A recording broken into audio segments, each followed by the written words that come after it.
Bienvenue sur Bulle de Bonheur, le podcast pour prendre le temps d'être heureux. Je suis Raphaël Defoucault, chercheuse inconditionnelle de Bulle de Bonheur. Ce podcast est propulsé par 2 minutes de bonheur et publié tous les jeudis.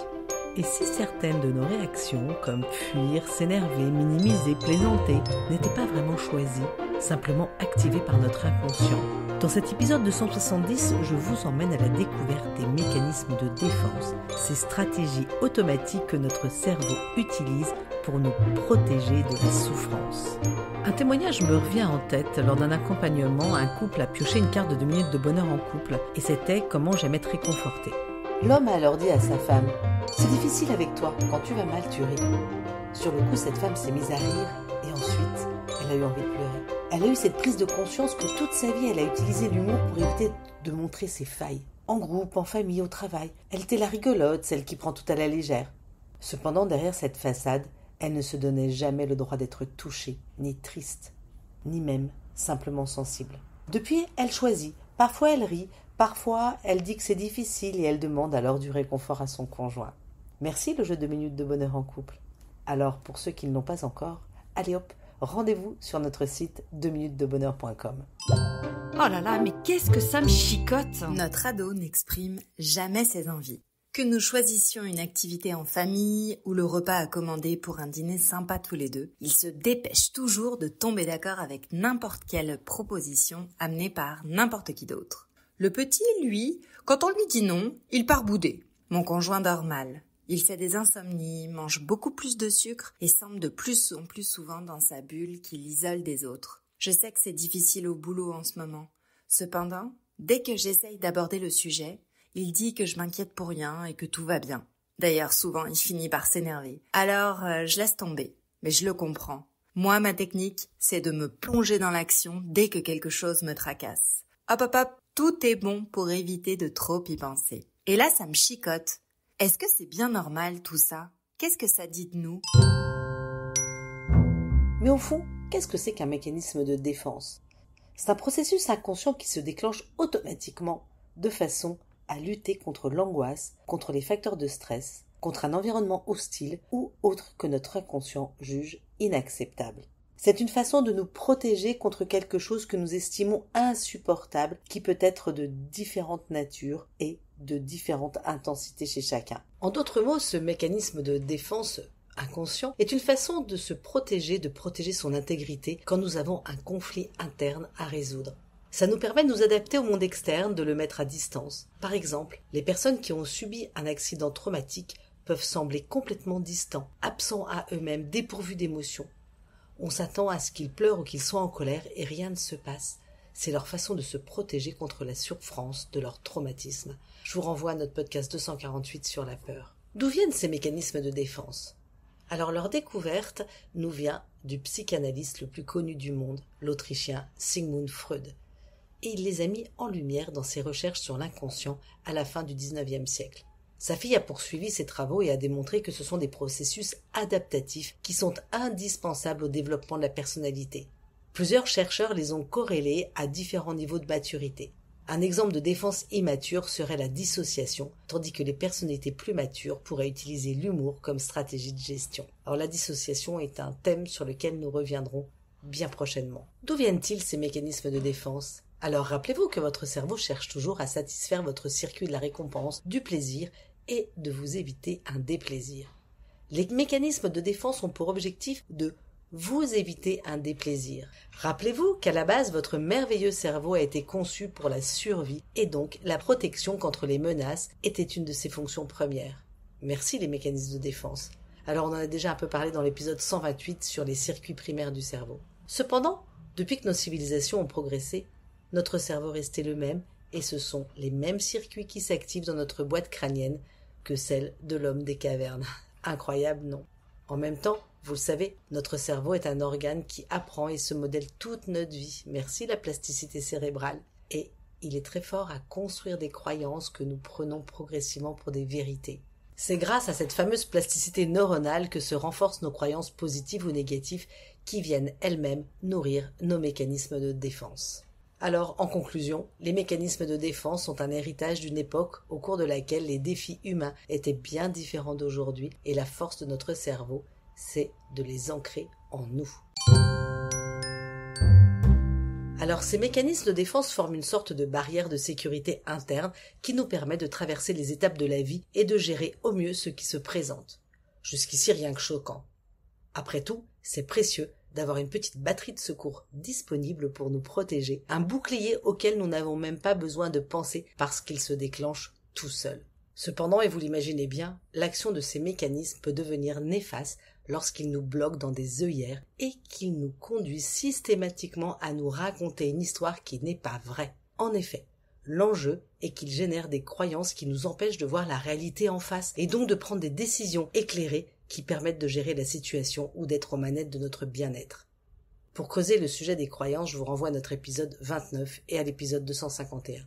Dans le cas de trop de croyances, surtout négatives, elles deviennent un frein, un blocage, et les personnes qui déploient systématiquement des stratégies inconscientes de défense présentent une forme de rigidité. Ils ont du mal à ajuster leur comportement aux circonstances. Ils résistent au changement. Ils peuvent adopter des habitudes un peu compulsives. Ils ont du mal à plonger en eux-mêmes pour une petite pause introspective et peuvent être vite déconnectés d'eux-mêmes et de ce qui est important pour eux. Alors, regardons quelques exemples de défense primaire plutôt immatures. D'abord, l'introjection, qui est le fait de se projeter dans quelque chose ou quelqu'un d'autre. C'est le cas des victimes qui s'identifient à leur agresseur. Sa cousine, la projection, consiste à l'inverse à attribuer ses sentiments ou ses pensées à d'autres que nous. C'est lorsque je projette mes sentiments, mon mal-être ou ma culpabilité sur mon amie alors qu'elle me confie quelque chose qui n'a rien à voir. Deuxième défense, l'excès ou la carence de valorisation. La survalorisation et la dévalorisation dont je vous ai parlé dans notre épisode 264 sur le complexe d'infériorité, que ce soit en trop ou pas assez, se voir différent de ce que nous sommes est une façon de se cacher et de cacher une partie de la réalité et ça nous empêche de faire face à nos défis ou de nous réaliser et de réaliser notre potentiel. Troisième défense immature, le déni.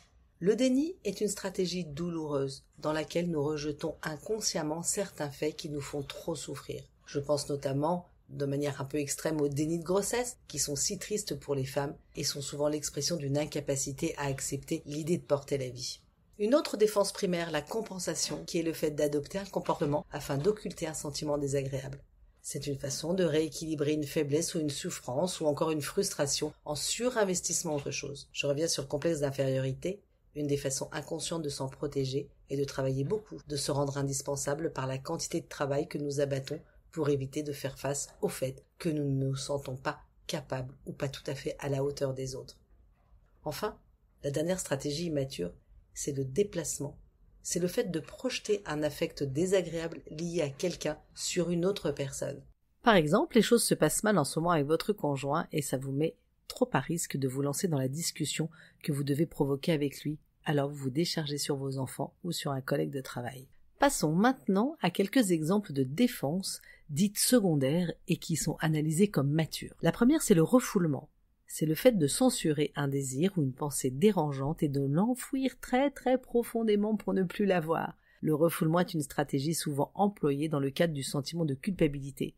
Par exemple, pour vous refouler le découvert bancaire lié à vos dépenses déraisonnables et incontrôlées. Enfin, en d'autres mots, c'est mettre la poussière sous le tapis. Deuxième défense secondaire, l'isolement.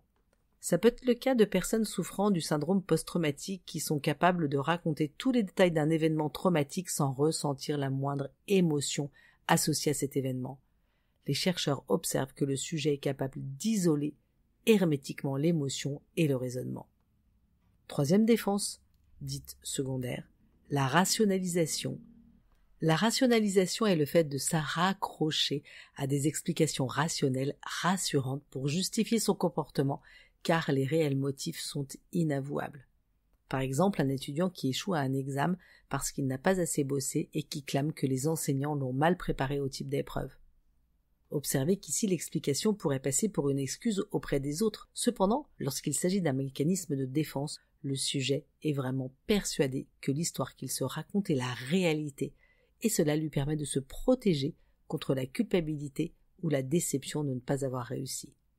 Notons que cela ne l'incite pas à faire un solide plan de travail pour la prochaine fois. Et hop, un autre, la régression, l'exemple typique d'un enfant angoissé par l'arrivée du prochain petit frère ou petite sœur et qui se met à réadopter des comportements de tout petit.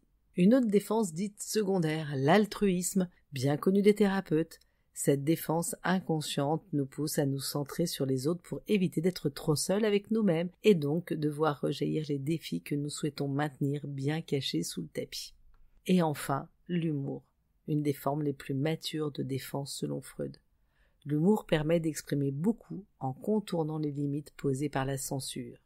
J'imagine que vous voyez combien à haute dose ces défenses peuvent nuire à notre pleine conscience, à notre connaissance de nous-mêmes et aussi à notre capacité à faire face et à nous mettre en action pour gérer nos difficultés, pour satisfaire nos besoins et reprendre la télécommande de notre bien-être. Allez, je change de regard. Comment s'en sortir alors que nos mécanismes de défense brouillent les messages que nous signalent nos émotions? Rappelez-vous, nos émotions, déjà, ce n'est pas une option, et en plus, elles sont nos meilleurs alliés. Alors je vous en parle dans plein d'épisodes sur l'intelligence émotionnelle, le 140, sur le 146 sur l'équilibre émotionnel et sur toute la saga que j'ai fait avec Angélique Gimnez.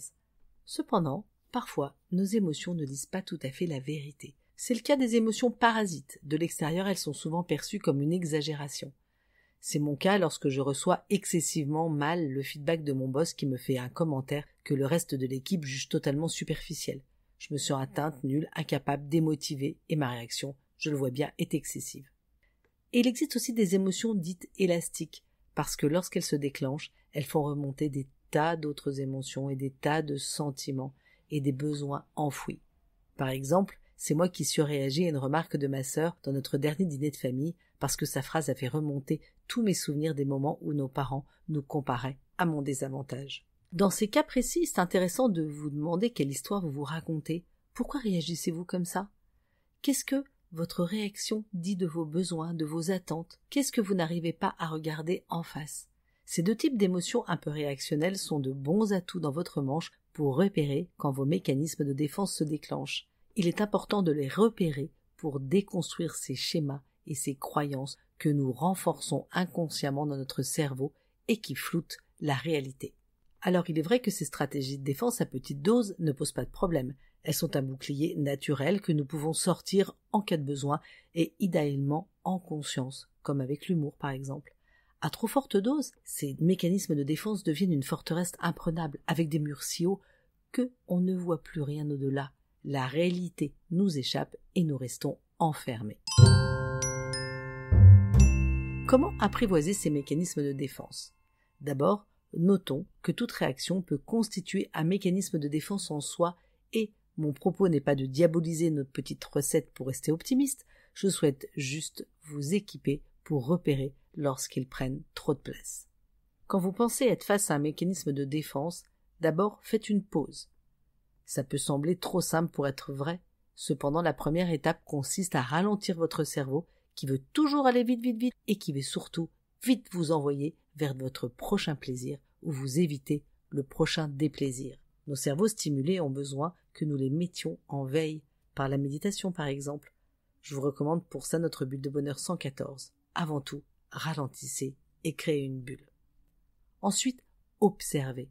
Positionnez-vous par exemple comme un tiers qui regarde de l'extérieur vos émotions et vos réactions et observez également celles des autres. Imaginez-vous être un martien ou votre voisin ou un chien ou un aigle en train de regarder la situation. Dans une situation négative ou devant une difficulté, vous pourrez réagir très différemment de votre entourage, pourtant affecté de la même façon. C'est intéressant d'utiliser la comparaison pour faire un pas de côté et vous demander si, en effet, votre réaction est appropriée ou si elle ne cache pas quelque chose d'un peu plus enfoui. Observez aussi les comportements et les attitudes que vous répétez souvent, vos comportements un peu addictifs, vos besoins jamais assouvis. Décortiquez le déclenchement, l'émotion qui a surgi et le comportement que vous avez adopté en réponse. Est-ce que vous sentez bien avec ça? Avez-vous agi en conscience? Vous sentez-vous coupable? Ce sont autant de pistes qui peuvent vous permettre d'identifier des comportements réflexes. Étape suivante, remettez du réel pour prendre conscience de vos distorsions cognitives. Acceptez d'affronter la question « Pourquoi est-ce que je réagis ainsi? Qu'est-ce qui résonne profondément en moi? Pourquoi ces émotions négatives sont-elles venues ?» Je pense à ce propos à une femme qui a été quittée par son conjoint. Elle est passée par plusieurs phases de déni, en se disant « il va revenir ». Puis elle a refoulé sa tristesse par de la colère et la compensation par un excès d'activités sociales qui l'ont épuisée et lui ont démontré la vacuité du trop-plein. Aujourd'hui, elle revoit précisément ses phases et son refus de regarder sa solitude en face. Une fois qu'elle a réalisé, elle a pu explorer ses forces, ses besoins et se mettre en action pour recréer un quotidien seul et qui lui correspond. Intégrer ce qui nous dérange ou ce qui nous angoisse profondément prend du temps. Soyez doux et bienveillant avec vous-même. Avec le temps, vous vous comprendrez de mieux en mieux et vous gagnerez en capacité d'acceptation de vous-même et aussi des circonstances, des insatisfactions ou des difficultés que vous traversez. Je vous invite à réécouter notre épisode 65 sur la résilience. Naturellement, la forteresse de vos défenses va se réduire et s'adoucir car le besoin s'en fera moins sentir. Vous gagnerez en souplesse, vous saurez piocher dans votre boîte à outils pour adopter des habitudes qui vous feront du bien, qui vous apaiseront, qui apaiseront vos inquiétudes et vous donneront l'élan pour vous mettre en action si c'est votre souhait. La réparation la plus profonde est progressive et elle commence par la connaissance de soi et également la reconnaissance des émotions qui nous traversent.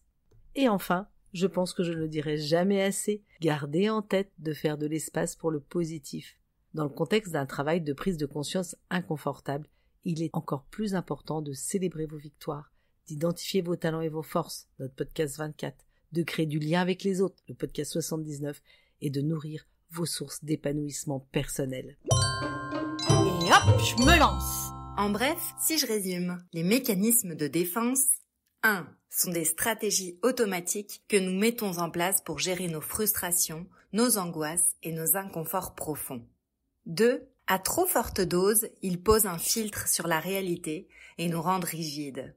3. Pour remettre de la mesure, il est important de les regarder en face et de nous demander ce qu'ils révèlent de notre besoin, de nos questionnements profonds et de nos angoisses et souhaits enfouis. À vous de jouer, chers auditeurs. Cette semaine, la carte de 2 minutes de bonheur vous propose de faire face à vous-même et de noter dans un cahier les émotions qui vous traversent sans filtre ni culpabilité. Allez vers celles qui vous sont les plus inconfortables et demandez-vous comment vous avez réagi. Peut-être une piste de mécanisme de défense en action. J'ai une affection particulière pour le psychiatre qui nous sert la petite mousse de la semaine, car il s'agit de Christophe André, qui nous parle de nos petits stratagèmes de défense en disant « Ils fonctionnent comme des courtisans qui passeraient leur temps à dire « Tout va très bien, sire » à un roi vivant reclus dans son palais, alors que au dehors, la révolution gronde. Avec Bulle de Bonheur, prenez le temps d'être heureux. Merci pour votre écoute. Si vous avez aimé, dites-le nous avec 5 étoiles. Laissez vos commentaires et envoyez des bulles de bonheur à vos amis et partagez ce podcast. Inscrivez-vous à la newsletter en allant sur notre site 2 minutes de bonheur pour être notifié des prochains épisodes. C'est aussi très facile de nous trouver sur les réseaux sociaux, Facebook et Instagram. Il suffit de chercher 2 minutes de bonheur. Bulle de bonheur est propulsée par 2 minutes de bonheur, des outils pour créer du lien et prendre le temps d'être heureux.